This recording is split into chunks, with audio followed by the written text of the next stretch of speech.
Hi, folks. This is Lee W. Mowen, the host of the Cincinnati and Dayton Sports Podcast. I've been hosting my podcast on Anchor for some time now, and let me tell you why it's the easiest way to make a podcast.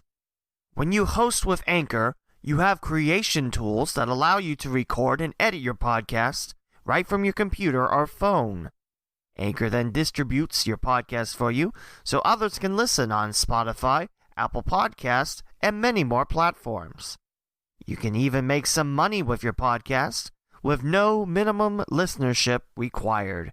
And best of all, it's 100% free. It truly is the one-stop shop for those looking to start a podcast. To start, download the free Anchor app or go to anchor.fm to get started. Anchor. Day 6 of Streak Week on the Cincinnati and Dayton Sports Podcast. And coming up is the Greg Waddell interview for episode 161, as today officially we have hit the 100th day of the quarantine. In case anyone wants to keep track, I personally don't, but there you go. Anyway, great interview coming up, but first a couple words from our new network partner in 12 Ounce Sports. 12 Ounce Sports. Quench your sports thirst. Articles, live shows, and podcasts. Visit 12ozsportsradio.com.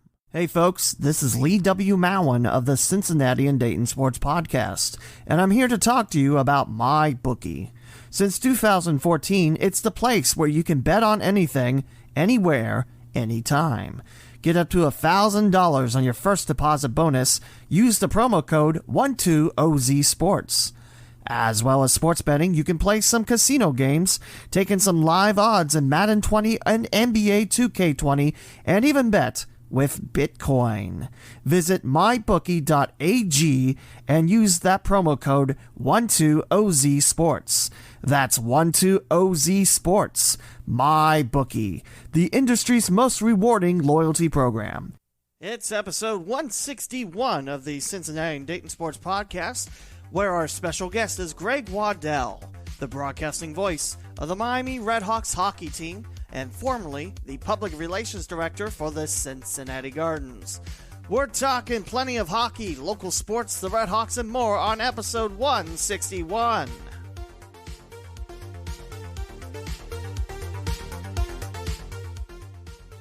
Welcome to the Cincinnati and Dayton Sports Podcast with Lee W. Mowen. This is a weekly podcast covering all sports in Cincinnati and Dayton, Ohio. From Lima to the Ohio River and northern Kentucky, from eastern Indiana to Madison County and all points in between, this is your source of local Cincinnati and Dayton, Ohio sports. Visit the leewmowen.com/podcasts to find your favorite podcasting platform. Music created with the Splash app. Time for another episode with your host, Lee W. Mowen.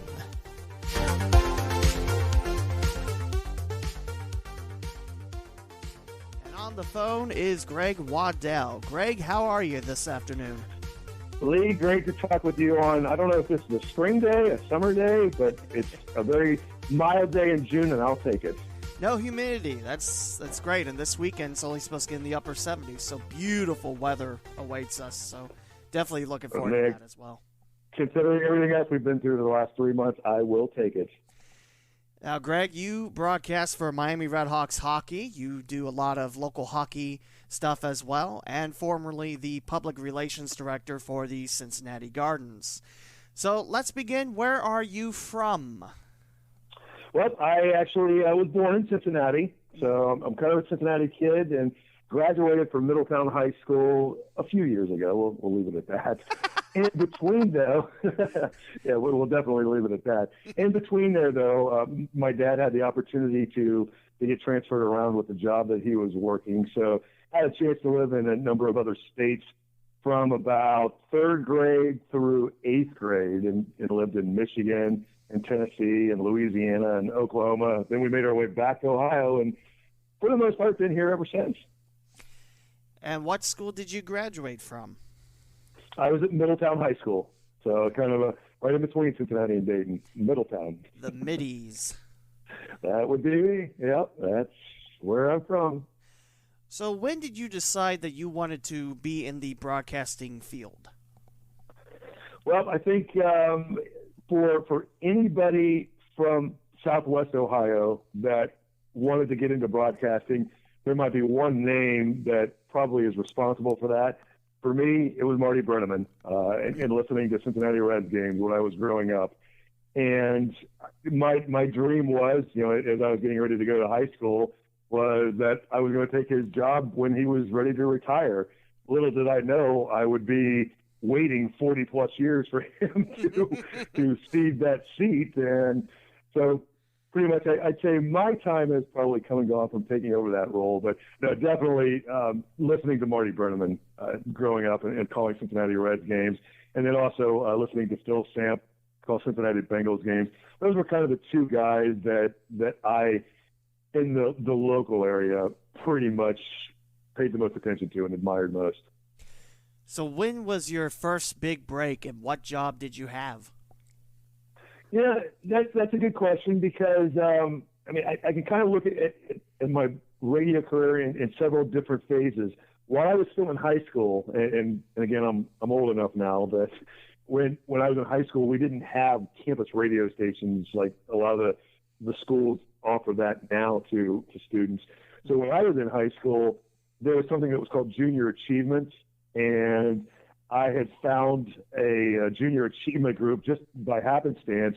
That Junior Achievement was essentially like a business type of a club for high school aged kids.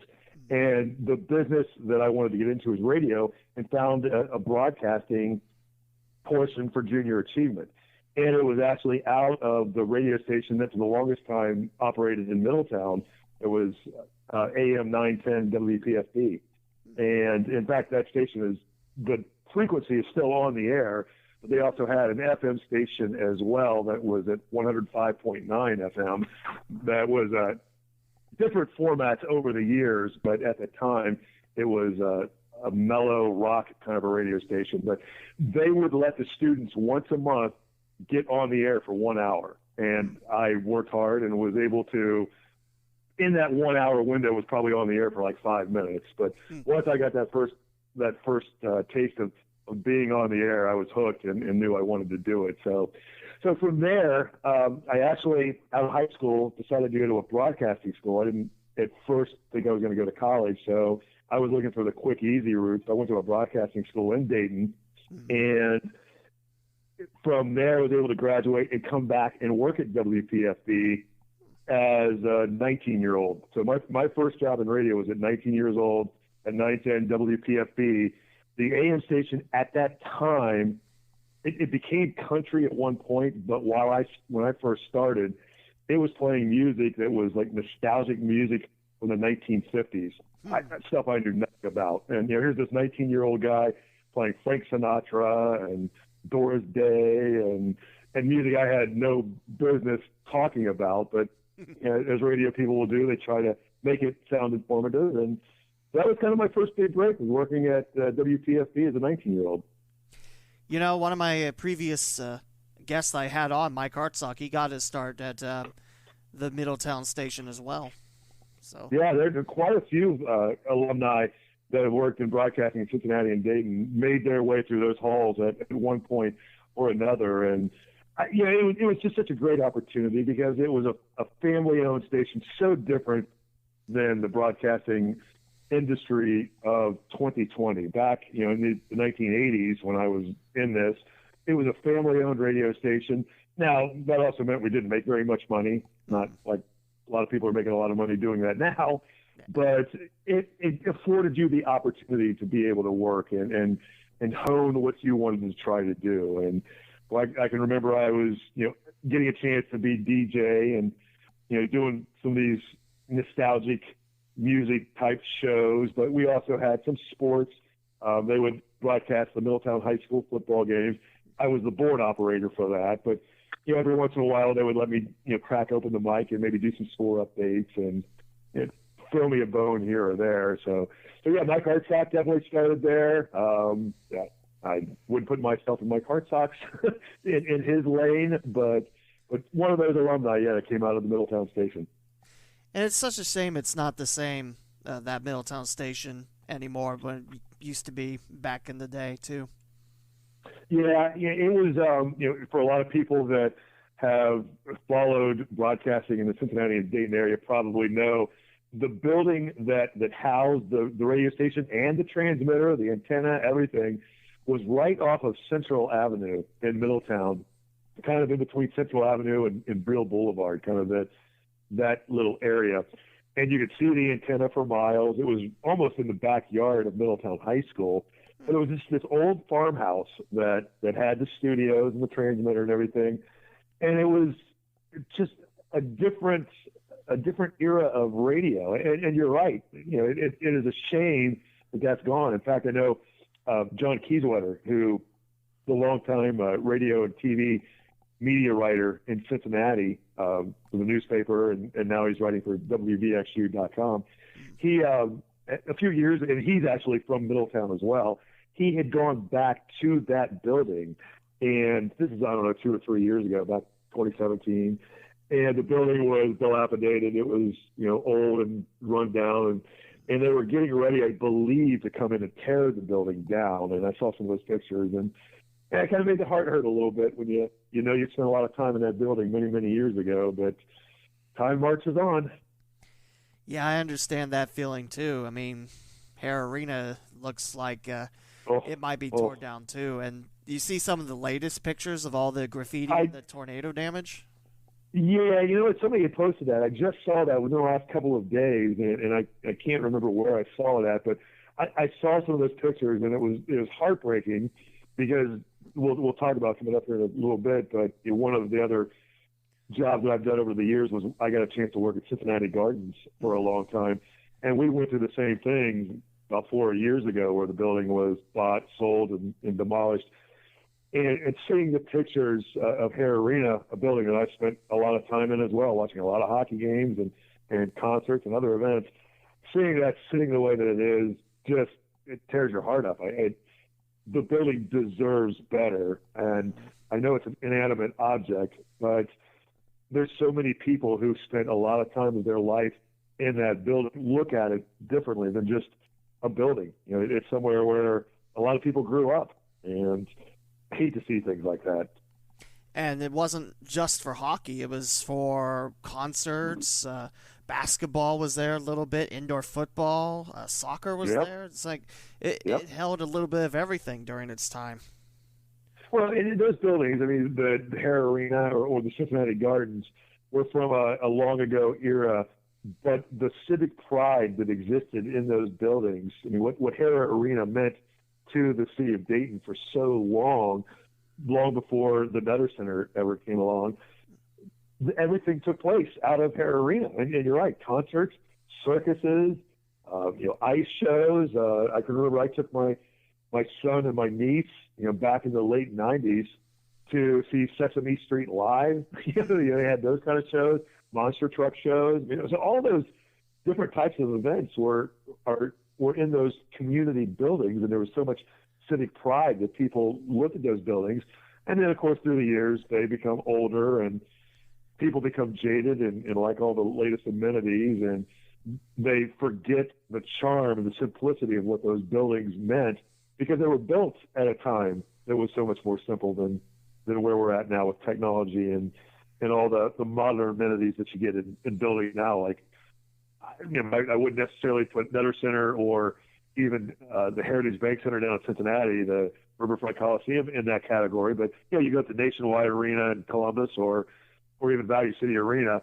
Those are the modern kind of arenas that they expect that kind of everything that comes with those kinds of buildings now. They expect those amenities, but the Hare Arenas and the Cincinnati Gardens unfortunately kind of lost their charm.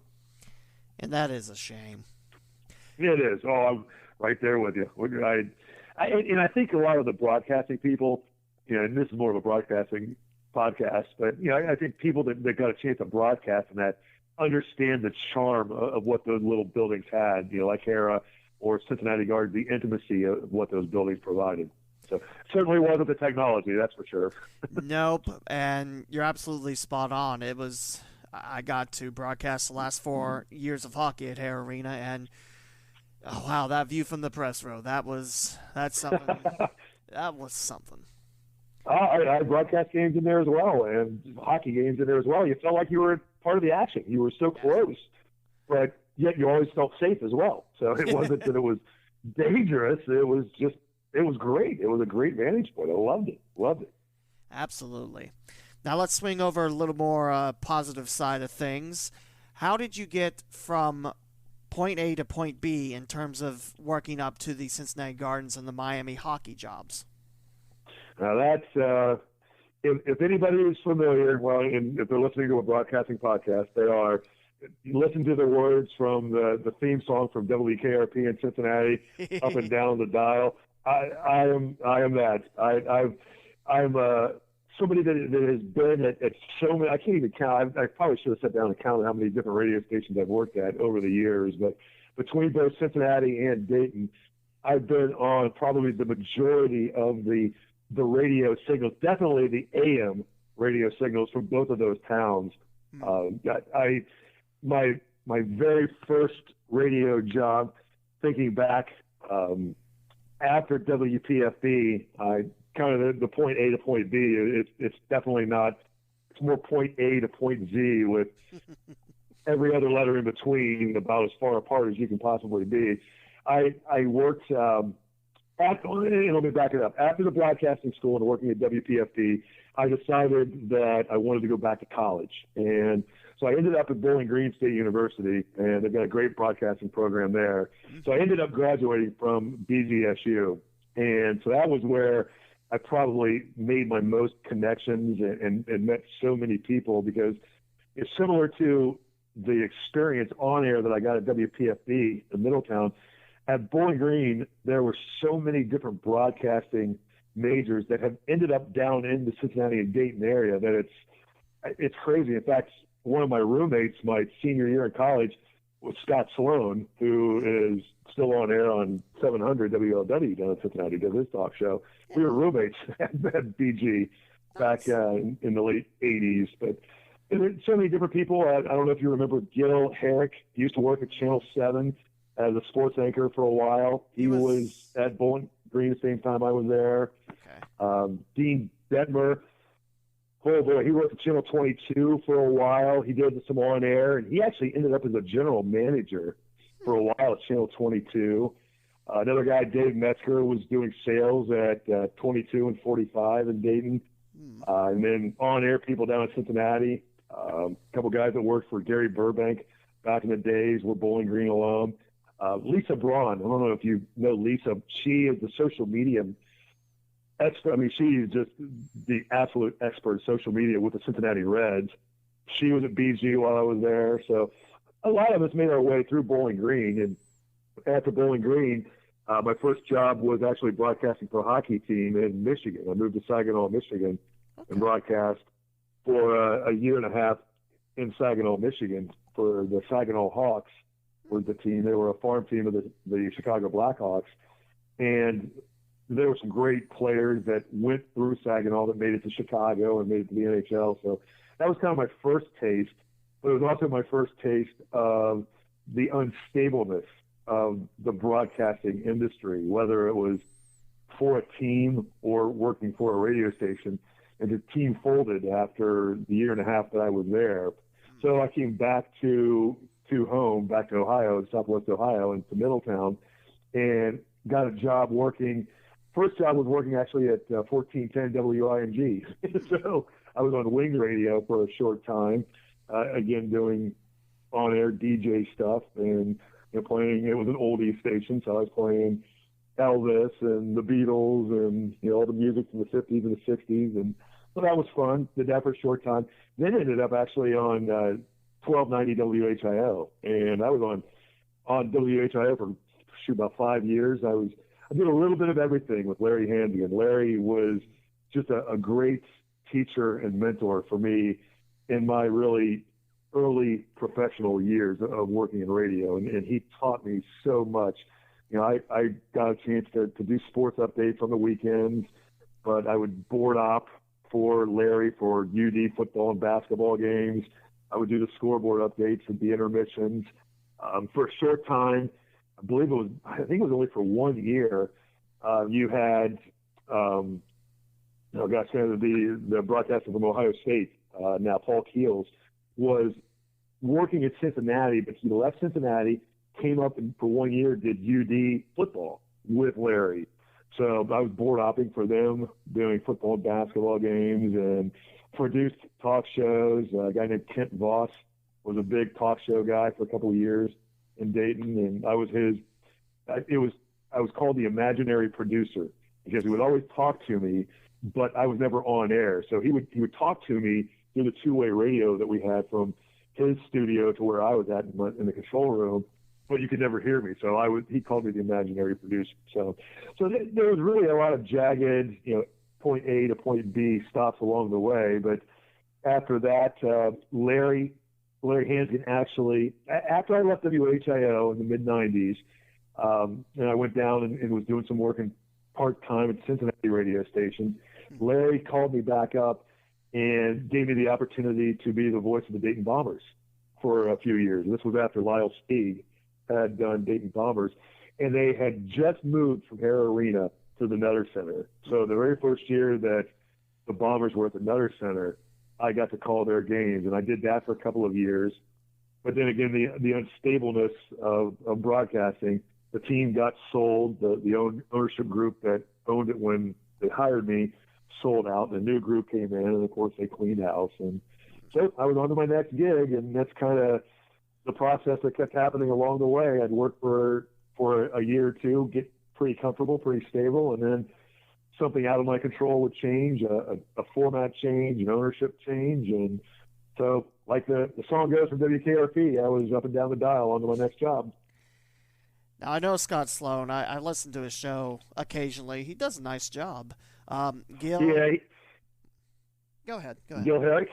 Yeah. Oh, no, I was going to say, yeah, Scott is definitely one of those guys. He's a little bit more, he tried to take a satirical look at things, and he was exactly that way as a roommate. I mean, that's the kind of sense of humor that he has. He's just an off-the-wall kind of guy. Unfortunately, when you're on a talk station, I think, the news gets in the way from trying to humorous stuff. So he does a pretty nice job of being able to mix in, the humorous ways to look at things and the nonsensical way of looking at things. And you try to do that as much as you can, but sometimes the news doesn't always allow that to continue. But and then do you remember Gil Herrick being on Channel 7 for many years? I believe so. I think he was covering the state's football title game, and I think it was the year Valley View won their last one in '97. May have been '98, but I do remember. He probably did. Yeah, he probably did, because he and I actually broadcast, when we were just together at Bowling Green, we broadcast several Bowling Green football games together. And that was, kind of our introduction to the sports play-by-play world. Was we got to be on the campus radio stations at Bowling Green doing the Bowling Green games there. And there were probably friends and family listening at most. It's not like we were, the rating points weren't going through the roof by any means, but that's how you learn the job. And I wouldn't trade it for the world. It was a great opportunity. And Gil and I, actually, we traveled. I can remember we made a trip to Bowling Green. It was the sacrificial lamb for football to play at the University of Arizona, and got to travel out to Tucson and broadcast Bowling Green at a University of Arizona football game. And it was Gil and I on the play-by-play in color. So it was a small world when it comes to the radio world in this area. Whatever happened to Gil? Great question. I stayed in touch with him for a while. We would see each other at events, different sporting events along the way. But boy, I bet Gil left probably early mid-2000s, maybe 2005 or so, and lost touch with him. So I'm not sure where Gil's at these days. I know he was from, I believe, up near the Cleveland area. So he may have worked his way back up that direction. I'm not sure if he's still in broadcasting or not. Good question. Yeah, I haven't heard that name in a while. It's like, whatever happened to him? Yeah, good guy. I mean, just it was.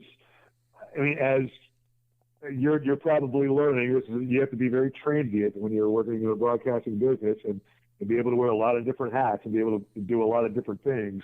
And Gil and I kind of learned cut our teeth together at Bowling Green. And I went more radio while he focused more on the TV side of things and was doing quite well for himself for the longest time. Very nice.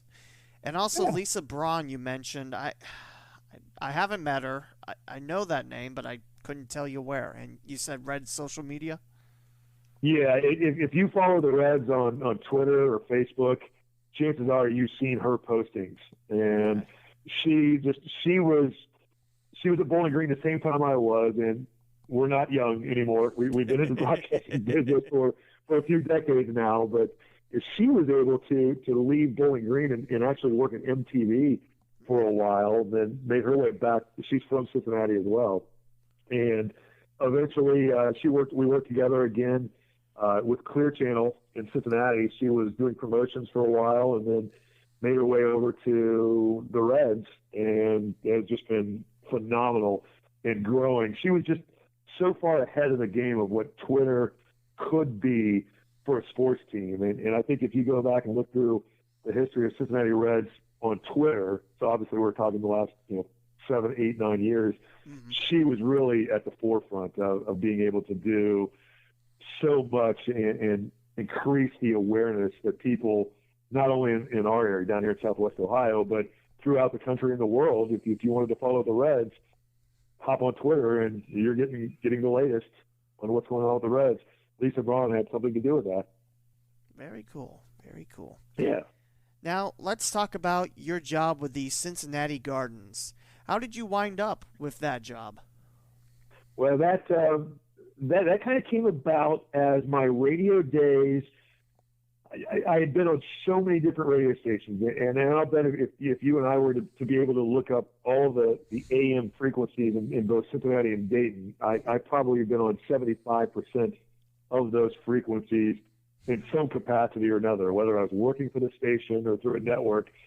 But because of the nature of broadcasting and the way that it was becoming more of a corporate type of an entity versus the mom and pop station that I worked for when I was in Middletown and really at WING.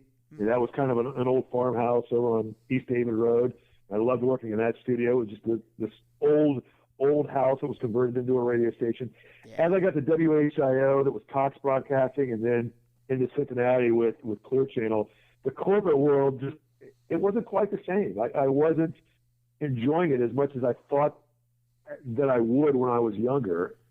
Throw in on top of that, marriage, kids, all the stuff that goes with that, and I needed something a little bit more stable. And in 2006, Clear Channel had one of their downsizing situations. And at that time in Cincinnati, Clear Channel had 8 radio stations. They had 4 AM, 4 FM. And I was I had a hand in all 4 of the AM stations in one way or another, doing sports broadcasting or sports updates or play-by-play for high school football games or producing talk shows, whatever it was. I was on all of those stations.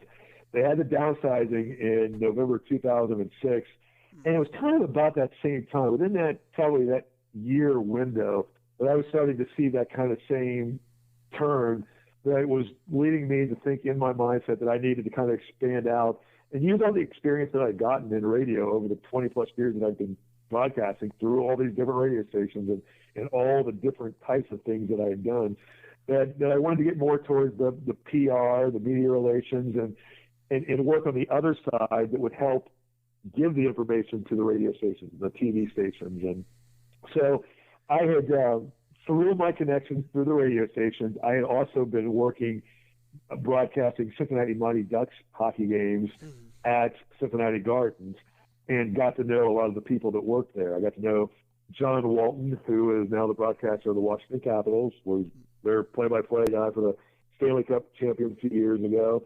And then also Don Helbig, who I know you've had on your show as well. Yep. Don was a PR extraordinaire for the Cincinnati Mighty Ducks. So I got to know them, and I also got to know Pete Robinson. His family was the ownership group and the management group of the Cincinnati Gardens. So during my time working with the Cincinnati Mighty Ducks, who played at the Gardens, I got to know those people. And after I left radio in 2006, the Mighty Ducks had ended their playing days at the Gardens in 2005. So there was no hockey being played on a professional basis. P. Robinson brought me in with the hopes that we could resurrect hockey once again professionally at Cincinnati Gardens.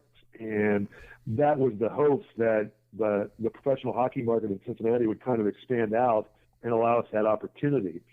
But there was a few-year window, and if you are old enough to know Cincinnati hockey, in the early 2000s, late 1990s, early 2000s, there got to be what they called the ice wars between the Cincinnati Cyclones and the Cincinnati Mighty Ducks. And in the end, they kind of both ended up eating each other. Cyclones went out of business at the end of the 2004 season. The Mighty Ducks made it for one more year, but finished up play at the end of the 2005 season, and then they folded. The Cyclones came back the following year and have never left. And the hope was that maybe as the Cyclones came back, the Gardens would be able to get hockey again. It did not happen, but it also gave me the chance to work at the Gardens and to get a chance to do public relations and media relations with the events that they had at the Gardens. But by that time, as we were talking a little bit earlier, with the Gardens being a very antiquated building with none of the modern technologies of even something as simple as a video board. The scoreboard wasn't a video board when I first started working there.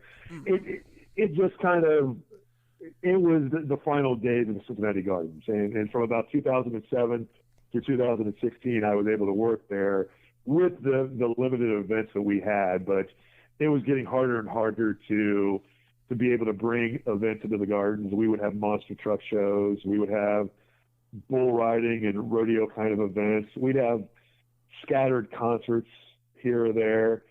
For a short time, we had indoor football. We had indoor soccer for a couple of years. We had the Cincinnati Commandos football team that was there. The Cincinnati Kings soccer team was there. The one thing, though, that really did develop out of all that during my time there was flat track roller derby. And this was a thing that was my very first project in 2007 working with Cincinnati Gardens, was with the Cincinnati Roller Girls. And my first thought was, oh my God, what have I gotten myself into? I'm working roller derby with these women who every one of them probably could have taken me down and beat me senseless, because they were great athletes, they were in great shape, and they were just athletes. But the first few years of the roller derby, they were trying to kind of get their identity, and there was a lot of the campiness of the roller derby that was involved with. They had these alter ego names, funny nicknames. It had something to do maybe with the girls, the women's personalities. So they would have an offshoot of their names. But it was fun. And we developed the Cincinnati Roller Girls into something that became an event where we attracted upwards of 5,000 people to come and watch roller derby at Cincinnati Gardens. And it was an anomaly for a few years where we were regularly putting in. They had maybe 5 or 6 events a year. They would put anywhere in there from 3,000 to 5,000 people for a couple of years. And that started trending downward a little bit, and it didn't fade away. They were the one main client event that was during my whole tenure at Cincinnati Gardens, 2007 through 2016. In fact, the Roller Girls had the distinction of being the very last paid ticketed event at Cincinnati Gardens. And I know that's something that, and I'm still staying in touch with a lot of the management folks with Cincinnati Roller Girls. That's something they're very proud of, that they were able to make something that was a very campy, alternative type of a sport, but made it work, and made it work for a number of years. They're still playing. They were supposed to have played this year at the Cintas Center at Xavier University, but COVID, as it did so many things, got in the way of that, and their first year at Cintas Center did not happen. But hopefully they will be able to bounce back next year, and like every sport, we're hoping it goes back sooner rather than later. hopefully they'll be able to kind of resurrect things next year after a 1-year quarantine break. But so that was kind of, in a nutshell, my 9 years at Cincinnati Gardens. It was an experience that was, for me professionally, I would say the most rewarding, because, like we were talking about Hare Arena, Cincinnati Gardens is a building that so many people who grew up in the Cincinnati area went to so many events there. And they had everything from professional hockey. They had NBA basketball up until the early 1970s. The Cincinnati Royals played there. The Beatles had a concert there. Elvis Presley had concerts there. Michael Jackson and the Jackson 5 had concerts there. Madonna. There were so many great musical acts that came through there. You can go back into the 50s, Chubby Checker, and any of the early 50s rock star Bill Haley and the Comets. They did musical shows there, concerts there. So many different events. Xavier University called Cincinnati Gardens home for a number of years, and some of the greatest college basketball that took place in Cincinnati happened between the Xavier Musketeers and the Cincinnati Bearcats at Cincinnati Gardens, the crosstown shootout. It was just a wonderful arena. And for me, growing up in Cincinnati for most of my life and having gone to many events there, getting a chance to work there, and actually in a kind of crazy, weird way, work there until the last operating days is something I cherish. And it was rewarding. It was heartbreaking to see the building close and to be there to help clean it out, to auction off everything that was memorabilia that was still in the building, to just the everyday items out of concession stands and the kitchens and the in areas. It was rewarding, but it was kind of heartbreaking at the same time. But like I said, for me professionally, that probably was the most rewarding 10 plus years or so, including the Mighty Ducks years, 15 years that I got to work and walk around the historic Cincinnati Gardens was by far and away the best of my career. I remember the Commandos, Cincinnati. I remember they won all 3 championships all 3 years. And I was hoping very good, yeah.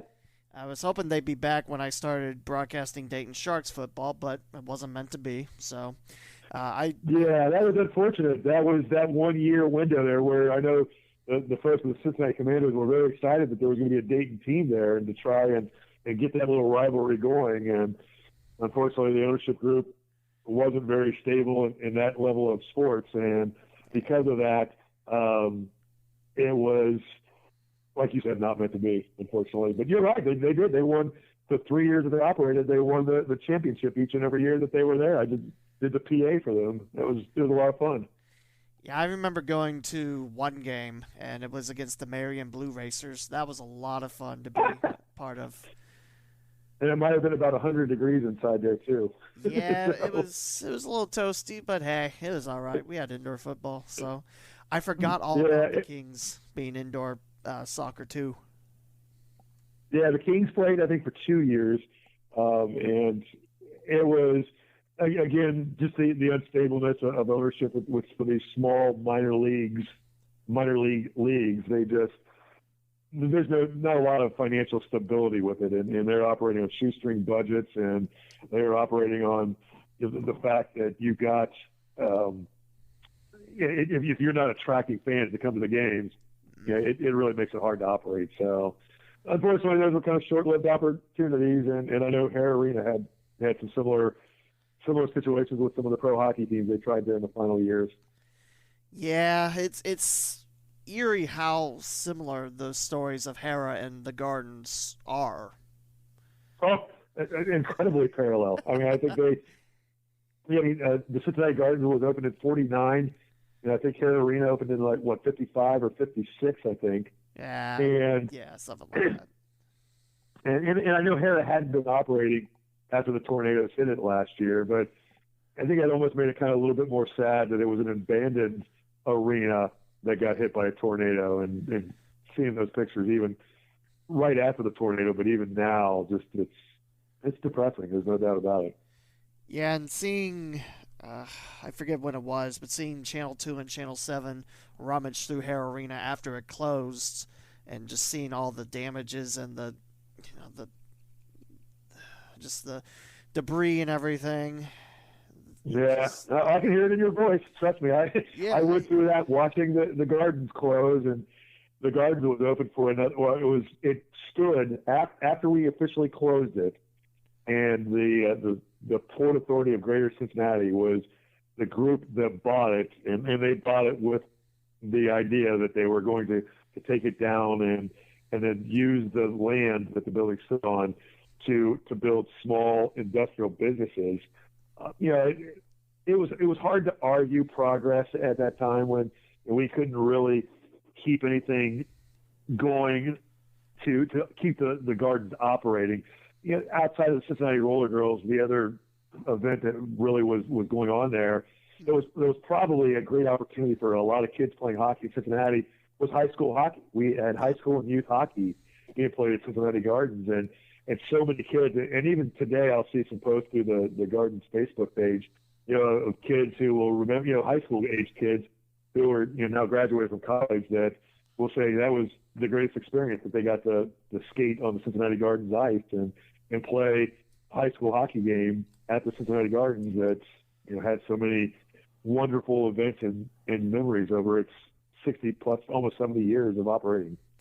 I can remember when it was announced the Gardens would close, and then the high school hockey teams were wondering what's going to happen next. Luckily, Northland and Sports Plus were there, so I believe all the teams found a home, but they did. It was still a sad day. Yeah, and I know you did some work with Centerville high school hockey, and the fact that all the Cincinnati teams that were calling the Gardens home at that point either went to Northland, where I think Moeller High School went to, and I want to say LaSalle, I think, played there. And I think Elder and St. Xavier High School went over to Sports Plus, and Indian Hill Hockey, the Indian Hill Winter Club, had a couple of teams that skate there as well. So all the teams were able to find homes. But what it did do, unfortunately, was it was two less sheets of ice in Greater Cincinnati. So I think that there's a lot of youth age kids who, maybe 9, 10, 11, 12 years old, who maybe quit playing hockey because it wasn't convenient. There just wasn't enough ice time. And so that's one of the unfortunate parts, as you look at the youth hockey, maybe not as much high school hockey, but youth hockey, but that was most definitely a casualty of the Gardens closing. It's a shame, too, and I hope one day the Cyclones decide building more rinks is something that's beneficial. I mean, like the chill back then in Columbus and the fuel. They built a couple of fuel tanks in Indianapolis. I hope there's something like that in the pipeline for Cincinnati. I don't know if there ever will be, but that's my dream. Yeah, and unfortunately, and it's certainly no disrespect to the folks at what used to be U.S. Bank Arena, now Heritage Bank Center, Riverfront Coliseum, whatever you want to call it. Yeah. The folks that own that building are not local. They're not Cincinnati, and so the Cyclones themselves are technically not locally owned. The group is out of the Detroit area, and again, no disrespect to them whatsoever. I mean, it's a business, and they're doing the best they can. Everett Fitzhugh, who does the radio for the Cyclones, another Bowling Green alum, by the way, great guy. He does a fantastic job with what he has to work with down there, and the Cyclones do a great job. But unfortunately, unlike what you see in NHL markets, like what the Blue Jackets have done in Columbus, the Cyclones haven't really done a great job at promoting youth hockey. Now, they will promote the kids coming to watch their hockey, but that's not necessarily relating to getting the kids actually on the ice and playing. And that's what the sport in this part of the country, this part of the world needs, are kids to actually play it. Because once you go and watch a hockey game, there's nothing like it.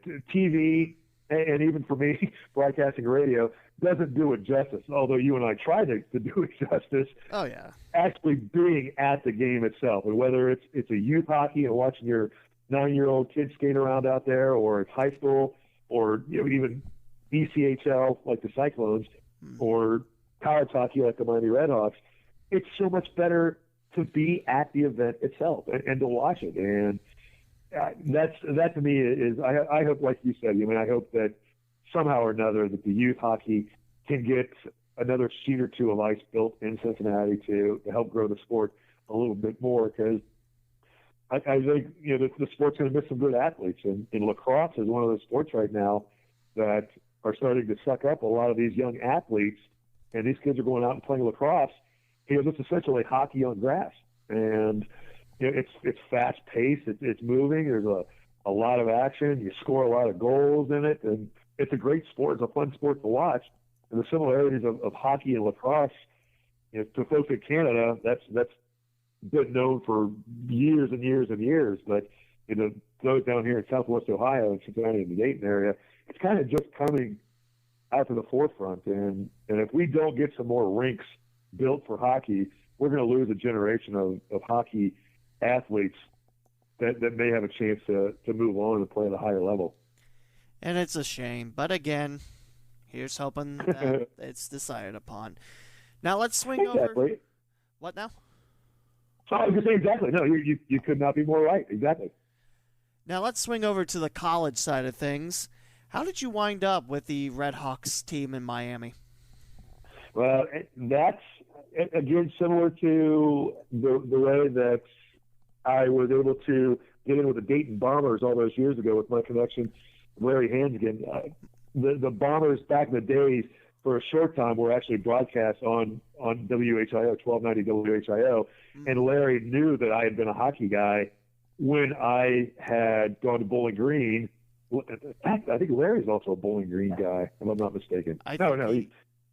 He isn't. Oh, you know what? I thought he was. I know. I mean, I think he is. And I think he's just been at broadcasting UD. Now he's got more of that UD blood in him than he does Bowling Green. But so similar to me getting the job doing the Bombers, the same thing happened with Miami University, and this dates back to when I was working at Clear Channel Cincinnati, and one of the many hats that I was wearing, I got to be the halftime studio host for Miami University football games that were the Miami Sports Network, led by Steve Baker, who I know you've had Bake on with you as well. Yep. Wonderful dude, and probably the hardest working guy, without a doubt, in Southwest Ohio in sports broadcasting. He was doing the football games, and they needed somebody to do the halftime, the pregame shows and the halftime show for Miami football. And they were on a network that was run out of the studios in Cincinnati at Clear Channel. It was on 1360 Homer at the time. And so I was the studio host for the football games during, for 2 or 3 years. And when Miami got the chance to expand broadcasting and broadcast some more games on television, the radio guy from back then, his name was Dave Allen, was going to make the move to do the TV broadcast. That opened up the void for the radio side, because I had worked with Steve Baker doing the broadcasting of the studio host for the football. He knew I had a hockey background, so he called and said, "Hey, would you be interested?" I'm like, "Yeah, sure, why not? That'd be a lot of fun." It was, at that time for me, this was back in 2006, and that date's kind of ironic, because when Bake asked me to do that, I started the 2006-2007 season doing Miami hockey. I did the hockey for about a month, and then I got laid off from Clear Channel Cincinnati. And so that opened up the opportunity to continue doing the Miami hockey games. It freed up my schedule, so I wasn't going to be missing shifts or working at Clear Channel Cincinnati. And that opened up the opportunity to also work at Cincinnati Gardens. So I kind of was able to, thankfully, because of Pete Robinson at the Gardens, combine my full-time job at Cincinnati Gardens with doing Miami hockey. And when I started doing Miami hockey in 2006, I had no idea that I would be doing it as long as I have. And it was just kind of another job to do at the time. And I'll readily admit this now, and I hate that I didn't give it my full attention those first couple of years, because at that point, to me, I'm like, okay, college hockey, who's really following college hockey? I had no idea the fan base that college hockey had, and especially Miami RedHawks had. I also, like the Dayton Bombers, and some really weird parallels, my first year with the Dayton Bombers was the first year that they started broadcasting in the Nutter Center or playing in the Nutter Center. So I was with the Bombers their first year at the Nutter Center. Miami had built a brand new ice rink on campus that opened, and I was the very first year broadcasting Miami hockey in the new building. I had broadcast some games along the way when I was at Bowling Green in the old building, and had helped do a couple of broadcasts here and there along the way, but at the old Goggin Arena. But it was just timing was absolutely right to open up the new building. But I wasn't taking it as seriously as I probably should have. To me, it was kind of like broadcasting high school football, to where it was a very niche audience, and I prepared and I did the very best broadcast that I could, but I had no idea the scope of what Miami hockey was at that point, or certainly in the next 5 to 6 years, what it was going to become. And it was just an absolute luck of timing. And I told the coaches over there, Enrico Blasi, who was the longtime coach, and now Chris Bergeron, that timing is everything. And I just happened to be there as the Miami hockey program was climbing up in how well that they were playing, in the scope of their success. And I was there at the right time. And within 3 years, they made it to the Frozen Four, which is the Final Four for college hockey, and made it to the national championship. And so it took me from that first 2006-2007 season until the 2008-2009 season, when they made it into the national championship game, for me to really realize the magnitude of what Miami hockey was. And I absolutely fell in love with it. And like I said, for the Cincinnati Gardens being the most rewarding professional job, if I throw in everything that I've ever done, broadcasting-wise, for me, Miami hockey has been the absolute pinnacle of what I've been able to do. And I've been there since the beginning of the 06-07 season. And, hopefully if things work out and we get back to some kind of sense of normalcy this fall, I'll be back on the mic for what I guess will be my 15th year doing Miami University hockey. Not many broadcasters get to say they've opened up not one but two buildings with the Bombers and the RedHawks. That's amazing.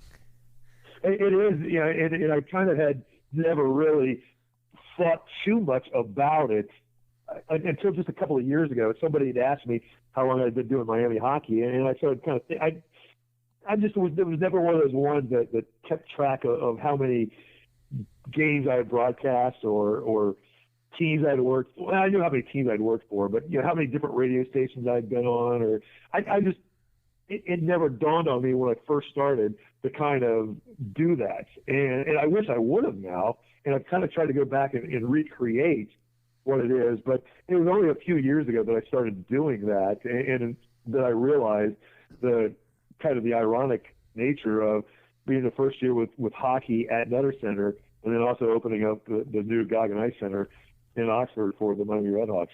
How ironic. It is. Now, between your whole broadcasting career, and this counts any sports and Bombers and RedHawks hockey and everything you saw at the Gardens, who's been some of your favorite games and favorite athletes to see? Wow, yeah, that's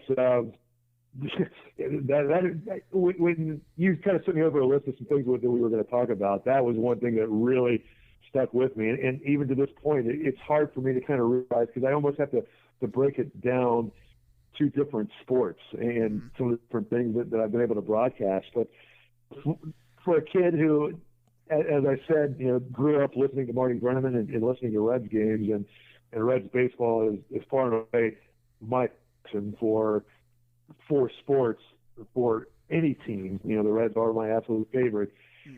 It would be the opportunity that I got that reunited the Big Red Machine. And this would have been, I guess it was the 25th anniversary, so this would have been in 2000. And they got everybody back together. And it was right about the time where Synergy Field at Riverfront Stadium was getting ready to close. They were getting ready to open up Great American Ballpark. And they were going back reminiscing and bringing these teams back together.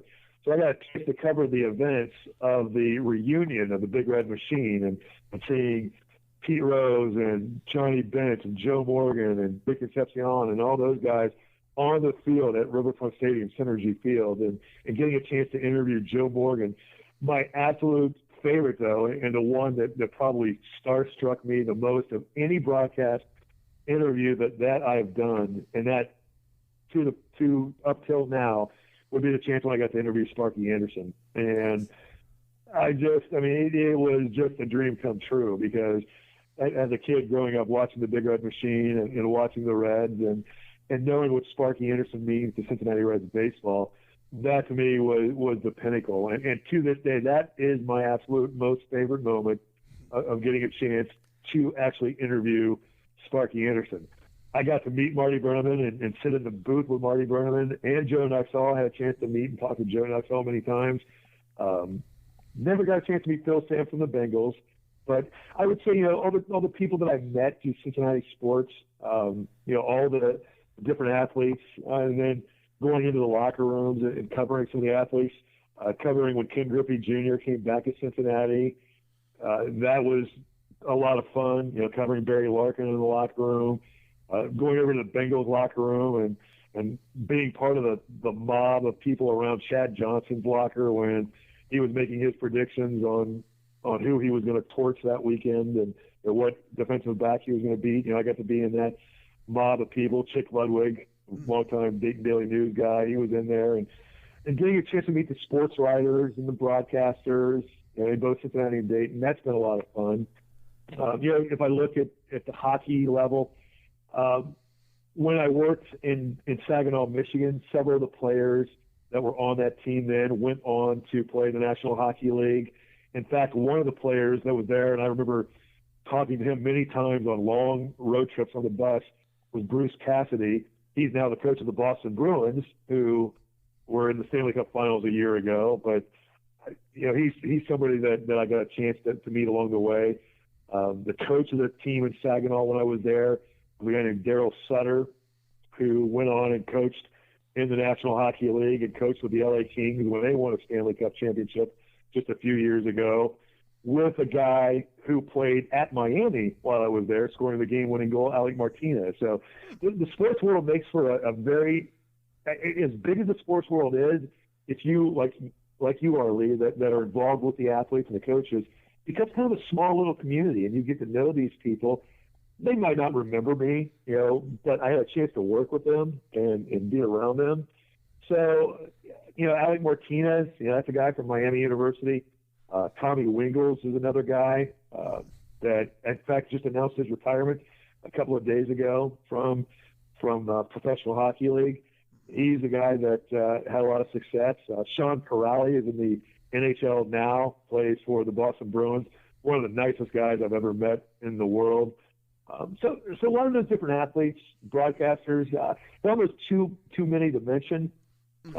As far as an event, broadcasting the national championship game for Miami hockey, it was 2009, and Miami was playing Boston University, had a 3-1 lead inside the final minute and a half of the game, blew that lead. Boston University tied the game inside the final 20 or 30 seconds, whatever it was, 15 seconds, I think it was. We went to overtime and lost the game in overtime. We were a minute away from winning the national championship and lost that. And that far away is the most painful memory, but it's also probably the best memory that I have of broadcasting, just because of the magnitude of the event itself, for being a championship at that level. That was absolutely amazing. So it was so much fun. But just the people that you get to meet, there are so many good people. I mean, knowing you, knowing Don Heldig in Cincinnati, John Walton, these are the hockey guys that I got to meet. Steve, mentioned Steve Baker and what a great influence he's been. Larry Hansgen, at HIO, he's been there. I think he's been there since the mid 1980s at HIO. So you're talking 35, 40 years that Larry Hansgen has been there and had the chance to meet and work with him, and Paul Keels, and then even working at WLW, I got a chance to meet Jim Scott, and when I worked at Wing in Dayton, I got to meet Steve Kirk, and when I worked at WHIO, I got to meet Lou M, and some of these broadcasting legends that are from yesteryear. For me to narrow it down to any one, I don't think is possible, because it's kind of like being that fly on the wall in all these great places. I was never anybody that made it big, but I was around all these people, and I'm forever grateful for having the opportunities to be in the right place at the right time, all these different times. I don't know. I mean, you worked in a ton of places around Cincinnati, Dayton. I think that's making it big. I'm very grateful, for the opportunity. I would not trade it. I mean, you hear somebody like a Marty Brenneman who turned down opportunities to go and broadcast in Chicago or Los Angeles, or I never pursued that. I was so consistently happy working in my neck of the woods, my hometown, whether it was in Dayton and doing the different things that I got to do in Dayton, or then coming down to Cincinnati and broadcasting the different things for the Mighty Ducks and working at WLW. I think my dream was always to broadcast for the Reds and to work at 700 WLW. And I didn't work specifically for the Reds, but I worked at the flagship station of the Reds and got to host sports talk here and there. I was fill-in host, got to fill in occasionally on extra innings, on the Red Network and rain delays. And so in weird ways, I was on the Red Network, and never a mainstay, never one of the main folks that were on there, but I would do different storyline bit pieces for the Cincinnati Bengals radio network. So that's a network that had 50 stations, on different radio stations all over the state of Ohio. So I wouldn't trade what I've had the opportunity to do. And then that goes also right down to the local level in broadcasting high school sports. And I've been fortunate enough to be involved with Moeller High School over the last 8 years or so. I got to broadcast state championship baseball games for Moeller High School, state championship volleyball matches, state championship soccer, state championship lacrosse for Moeller High School. And football, I never got to do the championship games because Miami hockey then kind of would start up, and I didn't get a chance to do it. But I was on the broadcast during a couple of the state championship teams for Moeller earlier in the year. So, and meeting all those people, and the coach that was at Moeller High School, John Rosenberg was a football coach, and now Sean McGinnis is the lacrosse coach, and Mike Welker is the soccer coach. And getting to know these guys, they're sports junkies like you and I are, Lee, and getting a chance to see these guys excel where they're at, I get just as much thrill out of doing that as I did, broadcasting on the Reds and Bengals network, and then also doing the national championship game for Miami hockey. So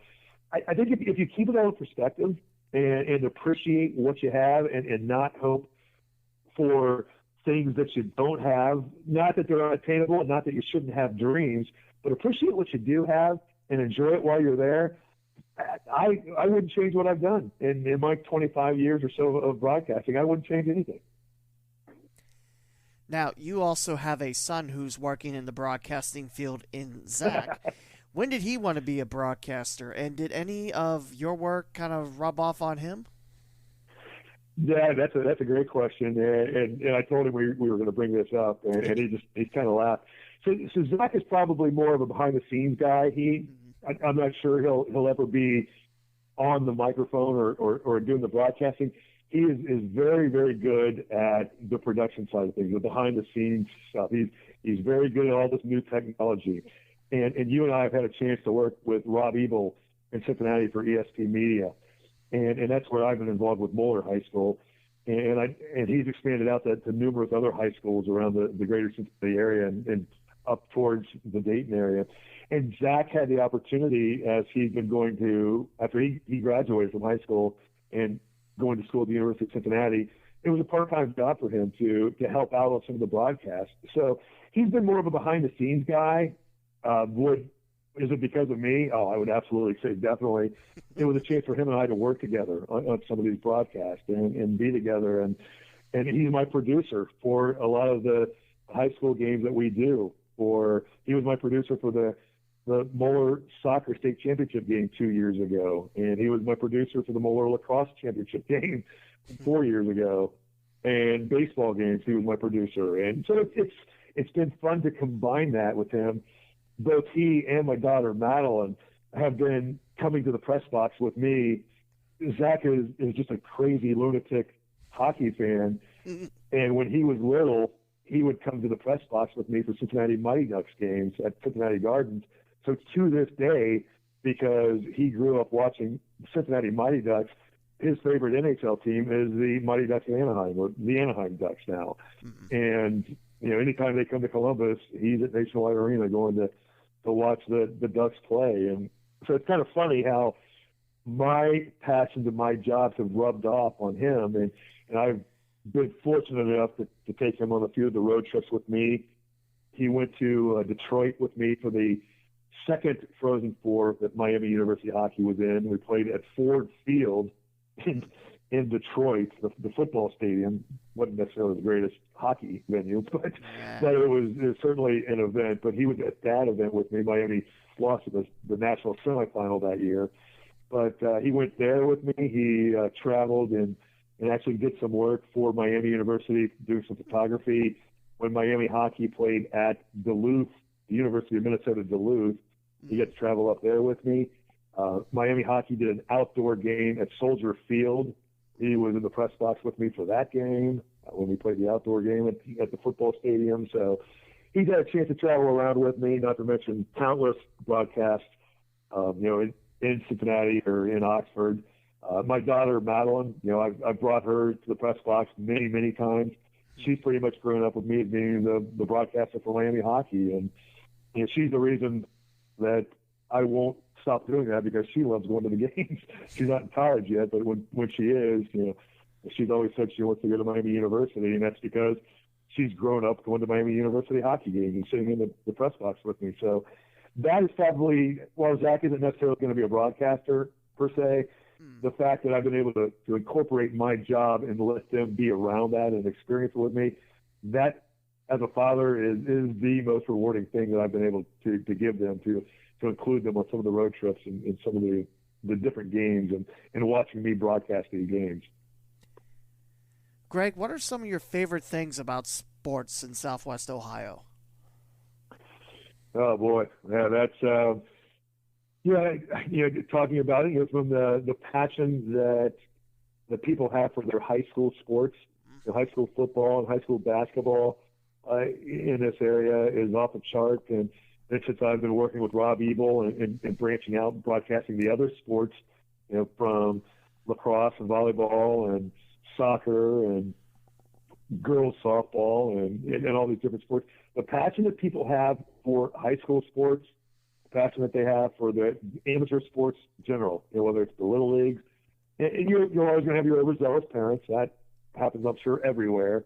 But watching the passion of the parents and the supporters of these teams, whether it be high school, whether it be college, again, somebody like Larry Hansgen, having done University of Dayton football and basketball for as long as he has done it, there's a passion about that, and the people just love their sport. And then that goes right up the chart, and you're meeting Dan Hort, who does University of Cincinnati, and just absolutely phenomenal at broadcasting UC football, basketball, and UC Cincinnati Bengals. And that is just watching him juggle and being prepared for all of that. Getting a chance to meet Marty and Joe, and then after that, meeting the different broadcasters that come through with the Reds, and Tom Brennan and Chris Welsh and George Grand, and meeting those guys. And that to me is the favorite. We have passionate sports fans. We have major league sports around here, but yet we're in this small town environment in both Cincinnati and Dayton that has given me that opportunity to be around these people and to meet all these wonderful people. That to me is probably why I love this area, and why I think I've been content to be able to be around this area as long as I have, and kind of keep my foot in the water of being able to do all these things and meet all these people. So for that being the one reason, I would say it's the passion of the sports that we have in Cincinnati and Dayton, Southwest Ohio. Now, what would you like to see in the future of Southwest Ohio sports and media? That's a great question. I think technology has kind of taken things in a very different way from when I first started. And I can remember, my very first radio job, way back in the 80s, being the board op for Middletown High School football games and even actually Miami University football as well, and then broadcasting the games and using the phone coupler that that they would connect to the radio station, and I would have to get on the phone and talk to them during the commercial and tell them when the commercial was going to be over. And the technology that has made things, I think, a lot easier for people to listen. It is afforded people the opportunity, like yourself, to get into the broadcasting field. And I'm one of those people that I am so appreciative of the opportunities that I've had and the people that I've met, that I want to pass that on to the younger broadcasters that I meet, like yourself, Nick Brunker, who did Cyclones games for a number of years in Cincinnati, to Everett Fitzhugh, to any of the people that I've met, students that I've met at Miami University. There's a young man right now who just finished up his freshman year. He is the son of the Miami equipment manager, Andy Geshen. This young man's name is Patrick Geshen. He's a lot like I was when I was 18, 19 years old, wanting to get into broadcasting, a lot like you are, like Nick Brunker is. I see that in him. So I try to help him out and put him on the air whenever I can, and to give these kids the opportunity. And the technology, I think, has really made that opportunity even more so. And so you're seeing a lot more outlets for being able to broadcast the games. That doesn't mean we're going to be the next Marty Brenneman or the next Dan Horde or Paul Keels or Larry Hansie, because there's a difference between broadcasting a game online and broadcasting a game over the air radio. And I'm kind of torn on how the technology has gone with that. While I like to see the opportunity for people to be able to broadcast these games, and I'm happy for the fans themselves that have the outlets and the athletes, the kids themselves, to have their games broadcast like Rob Ebel has done at ESP Media, and done it in a professional way, with Richard Skinner, who is a longtime Cincinnati radio personality, one of the two angry guys. He's been broadcasting Princeton High School football the last few years. And my son, Zach, is the producer for Richard Skinner and his football broadcast. To have that internet outlet is a good thing, but at the same token, I don't know if that gives the proper outlet for some of these young aspiring broadcasters to catch that break, because now it's almost watered it down a little bit too much to where there's anybody and their brother is trying to be a broadcaster. And you get the former high school athletes that are going to come in and try and do the color, or maybe even do the play-by-play, and they get in there and they find out, hey, that's not so easy to do. Doing play-by-play for a sport, especially something like hockey that's so fast-moving, or basketball or lacrosse, you better know what you're talking about. You better know the game. You better know the athletes. And so, it's kind of a mixed reaction on what I want to see as far as the sports broadcasting goes. I think it's great that we have all these outlets and these opportunities for these young broadcasters to get on there. I just don't want it to be a situation where some of these people get the wrong idea and think that they're going to be the next Marty Brenneman. It goes back to kind of what I was saying before, and being appreciative of the opportunity that you have in front of you, and enjoying and giving it your full 100% commitment by preparing, by over-preparing, by having too much information when you're getting ready to broadcast a game. It's better to have too much and not be able to use some of the information that you have than not have enough. And so with some of these very informal means of broadcasting over the air, some of them sound like they're very informal. And so it's a very fine line between giving the opportunity for somebody that wants to be a broadcaster and just anybody that can turn on a microphone and turn on a camera and start saying, there goes number 8 up the field. He's got the ball and he kicks it and it's into the net, score, and not showing any passion or emotion in it. So I hope that somewhere along the way that those things kind of even themselves out a little bit. But I think the fact that technology has made that more apparent for a lot of people, that is overall, that's a very, very good thing. And who knows? The very next Marty Brennaman could be sitting out there right now as a 10-year-old fan of watching a Little League baseball game or playing in a Little League baseball game, but knowing that they're not going to make it to the major leagues, or he'll be the next Dan Horde that is a multifaceted broadcaster that can do a football game and a basketball game in the same day, or be able to do a lacrosse or a volleyball game, or I've even done PA for IndyCar racing down at Kentucky Speedway. I had the opportunity to do that, and I've done PA for many games. So you have to be willing to do whatever chance or whatever opportunity is out there. And Lee, I know you are absolutely wonderful at doing that. You'll sap up any opportunity that you get, and you put your whole heart into it. I hope that there's other young kids that might listen to this that do the same thing and prepare and over-prepare the same way. Absolutely. I mean, I get your point about the oversaturation of opportunities, and I have listened to a broadcast where it's like number 8 kicks it, number 5 kicks it, and, oh, it's in the back of the net. I've listened to that, and it's it's like what can I say? But I mean, ESP Media for me has been a great opportunity. It's given me a chance to broadcast in Cincinnati for Loveland Tigers football. I enjoyed that immensely last year. Yeah, the Tigers went 0-10, but I don't care. I got to broadcast high school football, so I was happy. So hopefully I get another chance this year, because I'm looking forward to it. Hopefully we have high school football, but that's the big thing. There's a lot of opportunities that I've had, and I appreciate all of them, and it's been one wild ride. Attitude. I mean, one wild ride. Yeah, that would be probably the easiest way to sum up my career as well. And the fact that you have that kind of an attitude, that is going to benefit you in the long run. Yeah, and you're young in this business, getting started, to be able to make the connections that you're making, to know the people. That again comes back to me. That's been the best part of all my years of broadcasting, are the people that I've met. And I'm going to have to sit down one of these days and figure out exactly how many different broadcasts I've done over the years. I know I figured out a list just over the last few years, just Miami hockey.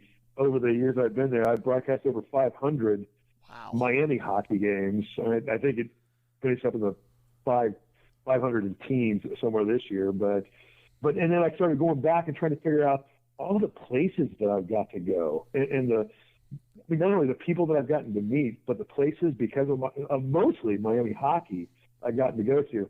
I went up to Fairbanks, Alaska 5 different times. I never would have gone to Alaska in my lifetime, more than likely, much less gone to Alaska in January and February when it's 30 below zero and broadcast hockey. But a wonderful opportunity to travel. And I want to say that I looked it up and can't find the list, but I think I'm getting close to 80 different hockey venues that I've broadcast in my career, between the Saginaw Hawks, the Dayton Bombers, the Cincinnati Cyclones, the Cincinnati Mighty Ducks, and then the Miami RedHawks, and then all the different teams that we played against. I think I've broadcast over 200 different hockey teams and in almost 80 different venues. And that includes NHL rinks, and it includes a couple football stadiums. So, broadcasting hockey games. So, never in my wildest of imagination would I have ever thought that, when I first started, that was my hopes and dreams. But, the reality, the realist in you is like, I'd like to think I'll make it there, but I probably will never be Marty Brennaman and get a chance to travel around and do all these different places. I think I've been to 42 of the 50 states, and a lot of that is because of broadcasting and getting a chance to travel all over. And so the people that you meet and the places you get to see, man, if you enjoy what you're doing when you're doing it, it'll be a blast. And don't ever just wish that you had something that you don't. Enjoy what you have right now. And hopefully, that dream will continue, and you'll get that next step and get that chance to go to that next level and get to that Major League Baseball stadium, or that NFL football stadium, or the MLS soccer stadium. I broadcast more soccer, at MAPFRE Stadium in Columbus, an MLS stadium. And I broadcast Bowler baseball and a couple other high school baseball games at Great American Ballpark and done PA at Great American Ballpark. And so, it's enjoy it. There's so many different things that you could do out there, and soak it up, and you can have a blast doing it. And especially if you're a fan of sports, you get to see all these sports for free. You kind of touched up on this next question, but for those that are interested in becoming broadcasters, what's the best advice you can share? Yeah, I mean, I think I would just kind of reiterate it again. It is most definitely 100% take up any opportunity that you can. Never think that you're too good to do a job. If you're asked, and I'm saying, if you're a high school age kid and maybe even a college age kid, and they ask you to do PA, and your dreams are to do Major League Baseball, but they ask you to do a PA for a Little League baseball game or a Little League Pee Wee football or girls softball or something, don't ever say no. I mean, take that chance to be the very best that you can and learn from it, because the people that you meet, you never know who you're going to meet at one of those games. And my perfect point is, I was doing PA for the Crosstown Showdown, the high school football thing that they have down in Cincinnati, Skyline Chili Crosstown Showdown. Tom Gamble and Richard Skinner, the two angry guys. Tom Gamble's company runs the Crosstown Showdown, one of his other jobs. And so he used me to do PA for high school football games. But they were doing these high school football games at different venues around Cincinnati. Well, it just so happened I was doing PA for the Crosstown Showdown, ironically for the Middletown Middies versus the Moeller Crusaders. And while I was doing that game, there was a guy named Rob Ebel that was getting ready to broadcast the Moeller football game against Middletown. Jeff Schneidel and Rob Ebel were going to broadcast the Moeller football game. And I was there setting up before the game, as he was, and we got to talking. And he's like, hey, and he recognized me from having worked at 700 and 1530, ESPN 1530 and 1530 Homer and whatever other names they used. He knew me from that. So we got to talking, and he's like, hey, if you ever want to do some broadcasting for me, I'd love to have you. I'm like, yeah, sure, why not? And that got me into working with ESP Media. And from that, I got to broadcast lacrosse and soccer and volleyball, things that I never, and did some Moeller basketball, a handful of Moeller basketball games when it didn't conflict with Miami hockey.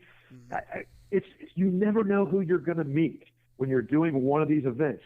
There could be the father of one of the kids that are playing, could be a Major League Baseball player, or could be somebody that works at a radio station, and you happen to be doing PA for this Little League game. Do it your absolute best. Give the athletes deserve your respect for doing it in a big league kind of a way, even though it's not the big leagues. And because of that, you never know who you might meet. And it could be a mother or a father of one of the kids, or it could be somebody that works at the facility that you happen to be at that knows somebody. And the one thing that I found in broadcasting, and I think I've come back to this several times, is the people that you meet. I've met so many good people. I have met far and away 99% of the people that I've met in broadcasting are great people. There's always going to be that one bad apple somewhere along the way, but the people that you meet, and you just never know where that next person's going to be, that next person who could give you your big break. So do the very best that you can do in whatever event it is. Don't ever say no. If it's, you might not get paid, you might have to volunteer your time sometime. They might pay you a hot dog and a drink. If you love sports, go and do it. And you never know what can happen. You might be the next Marty Brenneman. You might be the next, George Grand or Dan Hort or whoever, Larry Hannigan, whoever it is, Steve Baker. You just never know. You mentioned Tom Gamble. He also helps run the Reds High School's Futures Showcase, and they have some baseball games at Wright State, and I got to PA those for, when did I start? I don't know. It's been a few seasons, but I always enjoy that, especially when it's up at Wright State, just because I get to PA all those, and it's a lot of fun. He does great work. Oh, he does wonderful work, and what he's doing is for the athletes themselves. and obviously the parents get to piggyback off that to watch their kids, but they're getting a chance to, in some cases, play in on a college facility where there might be a college coach watching you play. And, his mindset is to give these kids a big league type of experience, a very larger than life experience. It's when they're playing on your home high school football field when you get to go and play at Nippert Stadium or play, Yager Stadium in Oxford or Welcome Stadium, or, even sometimes they played at Paul Brown Stadium, in Cincinnati, play or Great American Ballpark. You get a chance to play. And then, and like you, I've done baseball events for Tom Gamble as well, and that was where I did the PA at the American Ballpark for high school baseball. And so, Tom Gamble is another one of these guys that you never know where he's going to be. And if you're an up-and-coming broadcaster that wants to do some things, Tom's a great guy to know out of all this, because he's got a lot of events, although unfortunately COVID-19 ended the high school baseball season this year. We didn't get to do the baseball event this year. I haven't talked to Tom. I'm not sure what's happening with football, and I'm guessing that is probably right now built on definitely a pile of sand. It is not going to be anything that is built in stone, that's for sure right now. I mean, I miss doing the baseball games, because this year's Miamisburg was supposed to battle Springboro, and I think Beaver Creek had, did they have Kettering Fairmont, I think? But yeah, I always miss those, and I need to send them an email, say hi, but that's neither here nor there. So, well, hopefully you'll listen to this and you can say hi on the air. So. Well, hello, Tom. I'm going to send you an email saying hello. Call him Chief. He loves to be called Chief or Ralph. Chief. What's up, Chief? How you doing, Ralph? Yeah. Is that some of his nicknames, is that actually love it, or he hates it? It's like, ugh. No, honestly, that's what he calls everybody. But I think he knows so many people that sometimes he forgets who he's talking to, or if he remembers their name. So I'm probably stealing his secret. He's never told me that's the reason why, but he'll call you Chief or Ralph or Fred or some other goofy name. It's a term of endearment. If Tom Gamble calls you Chief, you're in with him. So let's put it that way. There's worse names. There are worse names. For 100%. There's definitely a lot worse things you can be called. There's no doubt about that. How can people follow your work and you on social media? I guess I'm one of those OGs. I think that's what you call me now. I do have Twitter. I do have Twitter. I gotta look it up. I think it is at G_WADD. GWAD. I think that is what it is. I'm not overly active on it. I mean, I'll retweet some things here or there that I find interesting sports-wise. I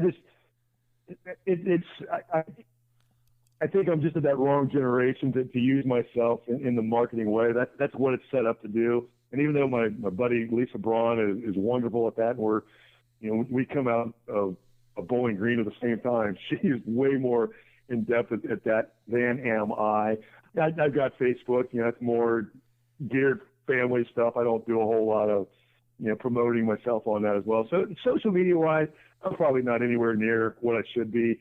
Hockey season, I might get a little bit more active. I'll do a lot of retweeting with some of the things going on with Miami University hockey, and occasionally I'll even create my own tweet. But I don't know. I think what I have to say, I do it better saying it than writing it in 280 characters. I'm not quite as good at that. Greg, thank you for your time. It's been a lot of fun talking to you. Yeah, Lee, I greatly appreciate it. It's been weird to go back and think of my career over all these years and the opportunities that I've had, and to go back and there's a lot of things that I've forgotten along the way too. I mean, it's just and talking to you just kind of triggered up a whole lot of fun memories of things that I've forgotten of. And being a DJ on a smooth jazz station. I said I was a DJ on a nostalgic station. I was even more out of my element trying to do smooth jazz. I didn't know anything about that. But DJ doing classic rock radio. I've cut commercials. I've done news. I've done traffic. I got a chance to ride in helicopters. Doing traffic reports. And So I've done a little bit of everything, and I look back on it. It's been a lot of fun, and I wish the same for you. I hope you get the same opportunities and fun and meet those people and get those chances to spread your wings and do a lot of different fun things in broadcasting. Because I haven't necessarily gotten rich doing it, but I have absolutely loved every last minute of doing it and people that I've met, and you're another one of those people. So I appreciate it. Thanks, Lee. No problem, Greg. That will wrap up episode 161 of the Cincinnati and Dayton Sports Podcast with Greg Waddell, and we'll talk to you again for episode 162.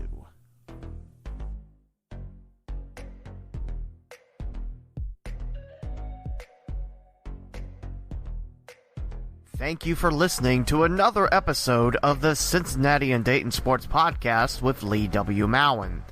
To subscribe to the podcast, please visit theleewmowen.com/podcast. From there, you can choose your favorite platform, such as Apple Podcast, Google Podcast, TuneIn, Spotify, the iHeartRadio app, and many more. Interact with the podcast and host on Twitter at the Lee W. Mowen and at CinDayPod. Like the Facebook page, the Cincinnati and Dayton Sports Podcast, and download the free Flick Chat app, then search for the local Sunday Sports Group to submit your future Mowen's Mailbag questions. The closing theme is Lights Go Down by Dan Hennig, provided by the YouTube Music Library Collection. This is Lee W. Mowen, and I hope you enjoyed this week's podcast. Please join me again next week on the Cincinnati and Dayton Sports Podcast.